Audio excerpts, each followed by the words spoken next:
හරි. දක්ෂයෝ මෙන්න සුපිරි කොටස.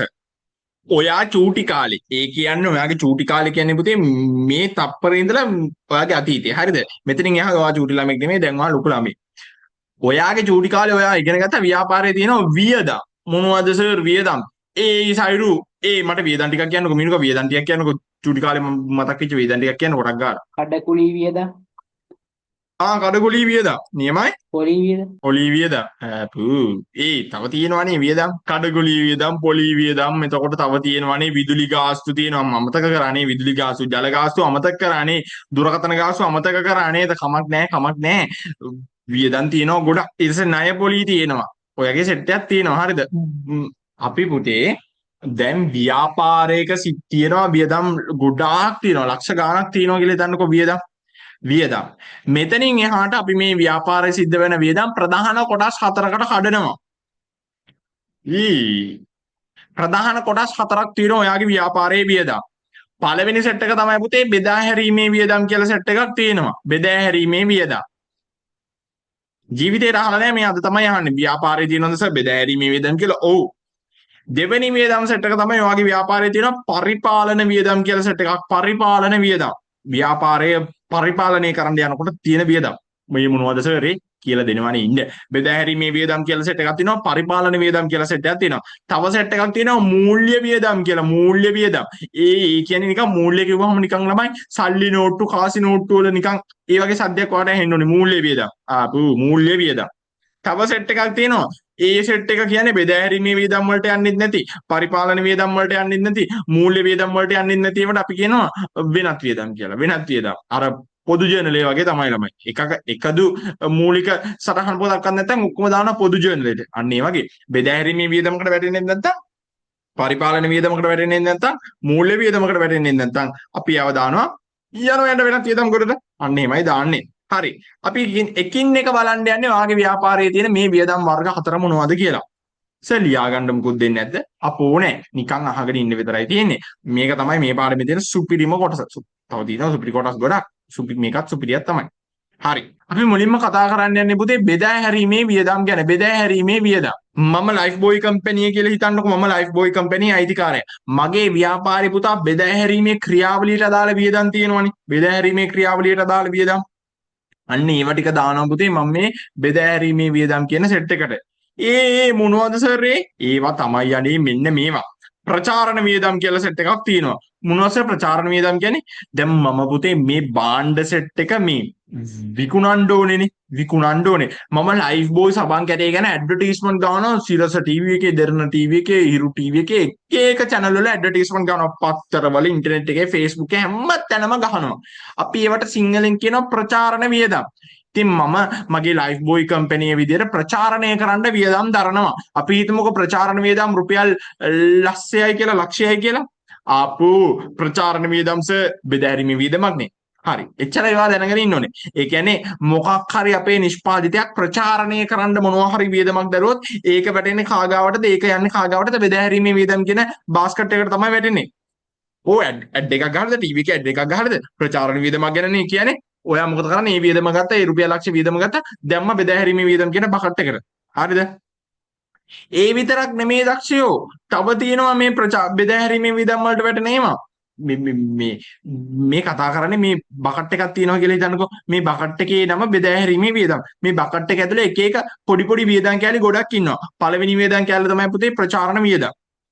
තව සෙට් එකක් ඉන්නවා පුතේ බොල් ණය කියලා. බොල් ණය අලුත් එක්කෙනෙක් ඉන්නවා බොල් ණය. මොකද්ද සර් බොල් ණය කියන්නේ? බොල් ණය කියන්නේ දැන් මම හිතන්නකෝ මගේ සිල්ලර කඩේ හාල් පොල් සීනි 3-5 විකුණනවා. හරිද? මම මොනවා හරි විකුණනවා. ණයට තමයි විකුණන්නේ. ණයට වික්කහම ණය ගැතිය ඇති වෙනවා කියලා ඔයා දන්නවනේ චූටි කාලේ ඉගෙන ගත්තනේ ණය ගැතිය ඇති වෙනවා කියලා. එතකොට මොකද වෙන්නේ?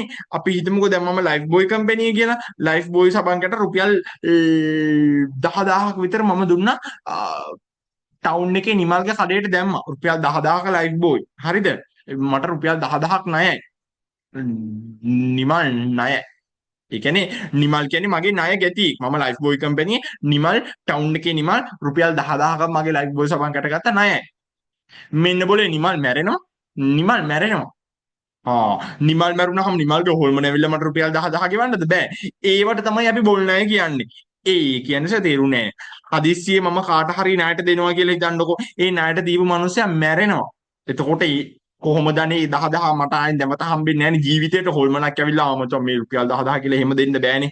අන්න බොල් ණය කියන්නේ අන්න ඒ වගේ සිද්ධියක්. ඔයා කියන්නේ බොල් ණයත් බෙදා හැරීමේ වියදමක් කියලා දෝ.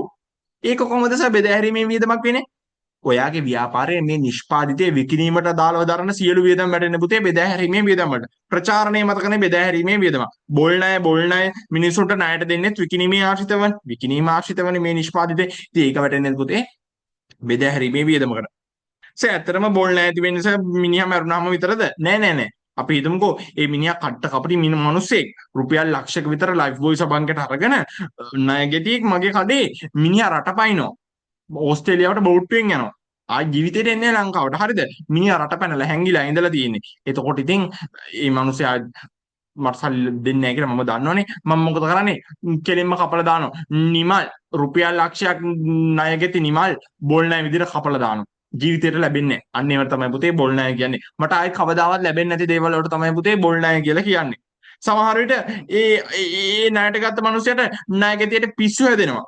පිස්සු හැදෙනවා මාව අමතක වෙනවා පිස්සු හැදෙනවා බංකොලොත් වෙනවා එහෙම වුණාම ඉතින් බොල් නැහැ ඇති වෙනවා පිස්සෙක් කියලා සල්ලි දෙන්නේ නැහැ ළමයි කවදාවත් පිස්සු මනුස්සෙක් කියලා සල්ලි දෙන්නේ නැහනේ බොල් නැහැ කියන්නේ ඔන්න වගේ දෙයක් මොනවද මේ උගන්න විකාර නෙමෙයිනේ මම මේ වරු ගන්නනේ බෙදා හැරීමේ වියදම් ගැන ප්‍රචාරණ වියදම් බොල් ණය ඕවා වැටෙන්නේ බෙදා හැරීමේ වියදම් වලට මොකද්ද බෙදා හැරීමේ වියදම් කියන්නේ සරලවම කියනවා නම් අපේ නිෂ්පාද්‍ය විකුණන්න යනකොට දරන්න සිද්ධ වෙන වියදම් සෙට් එක මේ ඔයා දැකලා තියෙනවද දන්නේ දැන් ලයිෆ් බෝයිස් කම්පැනි හරි ඩෙටෝල් එකේ හරි කවුරු මොකක් හරි සමාගමක ඒ ව්‍යාපාර ආයතනයේ වැඩ කරන සේවකයෝ ඉන්නෝනේ අර ලොරි වල දාගෙන ලයිෆ් බෝයි සබන්කට කඩයක් ගන්න ගිහිල්ලා විකුණන සෙට් එකේ ඉන්නවා.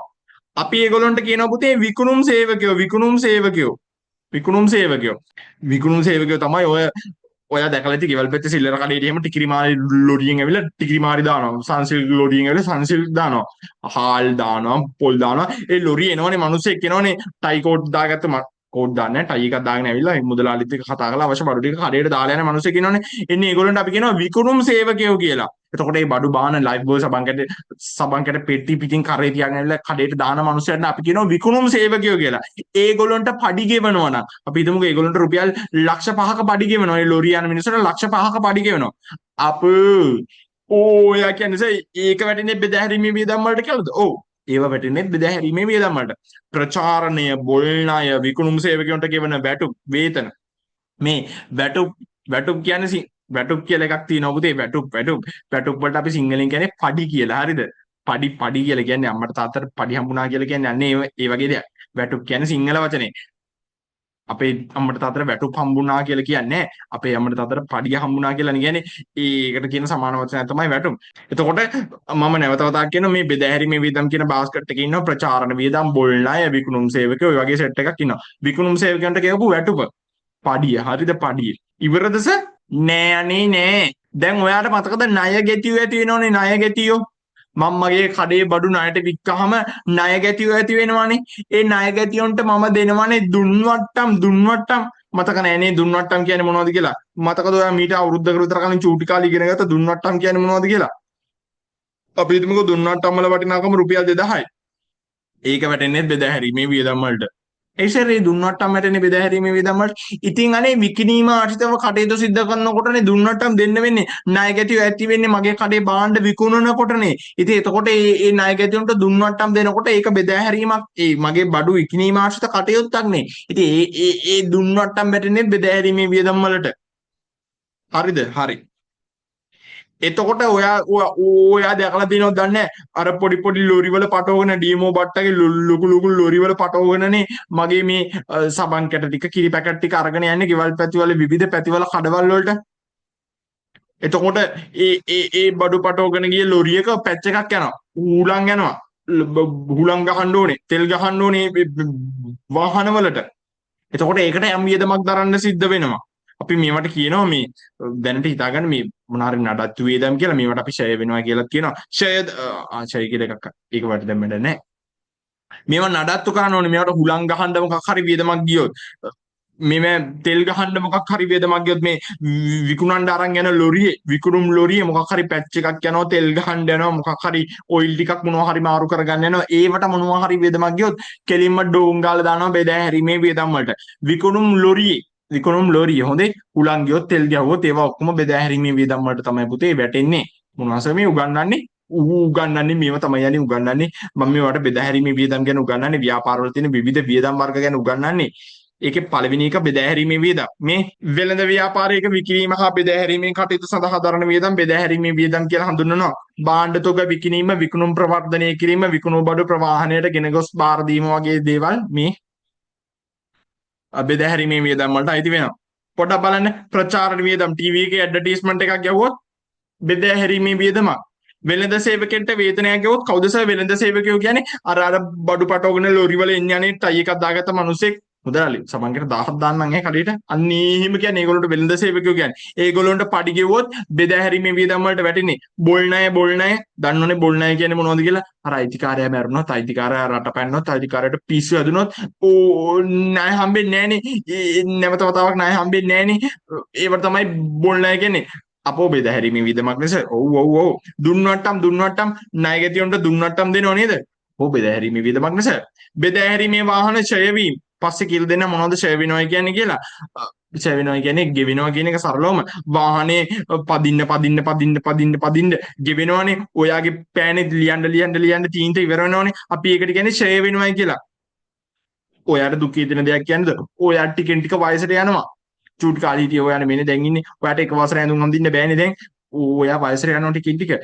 ඡය වෙනවයි කියලා කියන්නේ ඔයාගේ සෙරප්පු ඔයා එක වසරේ දාපු සෙරප්පුනේ මේ දැන් දාන්නේ අවුරුද්දෙන් දෙකෙන් ඒවා ගෙවිලා අඩිය ෆැට් වෙලාම යනවා ළමයි කැඩිලා විනාශ වෙලා යනවා ඒවට තමයි සරලව ඡය වෙනවා කියන්නේ මේ ඡය වියදොනුත් යන්නේ පුතේ බෙදා හැරීමේ වාහනේ හොඳේ බෙදා හැරීමේ වාහනේ ගෙවිලා ගියොත් විනාශ වෙලා ගියොත් ඒවත් බෙදා හැරීමේ වියදම් වලට තමයි වැටෙන්නේ විකුණුම් කොමිස් කියන්නේ මේ විකුණන අයට කොමිස් දෙනවා සේල්ස් කමිෂන් කියලා කියන්නේ කොමිස් දෙනවා විකුණන අයට ඒ කියන්නේ ලයිෆ් බෝයි සබන්කට 1000ක් වික්කොත් ඒ අපි හිතමුකෝ නිමල් කියන මිනිස්සයා ලයිෆ් බෝයි සබන්කට 1000ක් වික්කා කියලා එයා විකුණන ගාණෙන් යම් ප්‍රසන්ටේජ් එකක් යම් ප්‍රතිශතයක් 100ට එකක් දෙකක් එයාට දෙනවා තමසේ තියාගෙන තමයි සබන්කට 1000ක් වික්කයි කියලා කමල් කියන මිනිස්සෙක් ඉන්නවා කමල් සබන්කට 5000ක් විකුණනවා එතකොට කමල් විකුණපු ගාණෙන් අපි හිතමුකෝ කමල් සබන්කට අපි හිතමු රුපියල් ලක්ෂ 50ක සබන් වික්කා ලක්ෂ 50ක සබන් වික්කා කමල් එතකොට ඒ ලක්ෂ 50 සමස්ත වටිනාකමෙන් කමල්ට 10%ක් දෙනවා.